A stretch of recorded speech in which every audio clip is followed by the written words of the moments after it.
Let's practice writing procedures that return expressions which are scheme lists. Here's a discussion question that we'll go through. First, a quick quasi-quotation review. This is the quasi-quote symbol. What it does is quote the next expression, but allow for unquoting. The comma is the unquote symbol. What it does is indicate that even though this whole expression is quoted, this sub-expression should be evaluated. And so, by unquoting this, we multiply 2 by 3 to get 6, and we end up with a list containing the symbol plus the number 6 and the number 1. Okay, so here's what we want to do. We have all the code, except for it's missing some quasi-quotation and unquote marks. And we can add those to the blanks below. Here are the blanks. So that the second expression here evaluates to a squared plus b squared, written out in scheme format as a list containing plus the sub-expression times AA and the sub-expression times BB.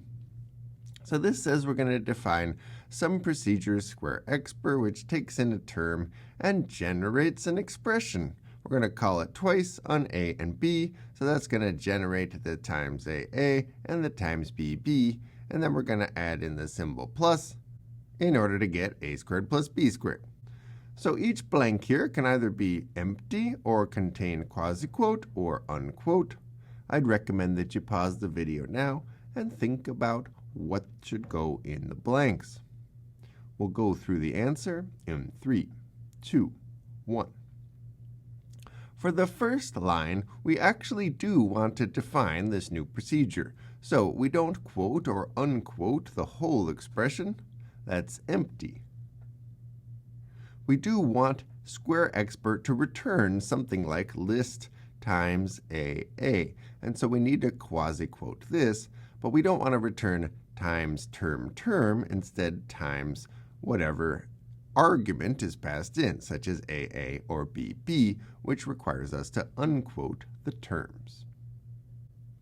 Now that we have a procedure that can generate the list times AA and the list times BB, when called appropriately, we need to call it. What we're generating as the entire result of this expression is a list containing the symbol plus, and so we do need to quasi-quote the whole thing.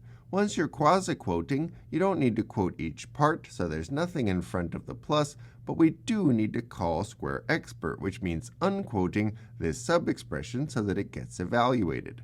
Now, when we call square expr, we need to call it on the symbol A, which means we need to quote that.